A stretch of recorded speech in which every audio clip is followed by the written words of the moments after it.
সবাই বলেন যদি সংসারে কিছু জয় করতে চাও তাহলে নিজেকেই পথপ্রদর্শক হতে হবে। এই সংসারকে যদি প্রকাশমান করতে চাও তাহলে প্রদীপের মতো তোমাকেও জ্বলতে হবে। এই কথা অত্যন্ত শ্রেষ্ঠ, কিন্তু প্রদীপের মতো জ্বলার পূর্বে কিছু সাবধানতা অবলম্বন করা প্রয়োজনীয়। কিভাবে? ভেবে দেখুন, চারিদিকে অন্ধকার, আমার প্রকাশের প্রয়োজন। সেই ক্ষেত্রে যদি আমি একটি দীপক প্রজ্বলিত করি তাহলে চারদিক প্রকাশমান হবে, আমার ভালো লাগবে।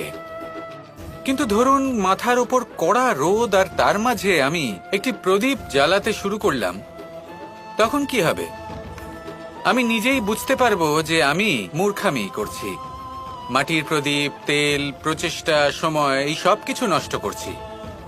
সেই জন্য মনে রাখবেন, জীবনে পরিশ্রম করা প্রয়োজনীয়, কিন্তু পরিশ্রম কোথায় করতে হবে, কতটা করতে হবে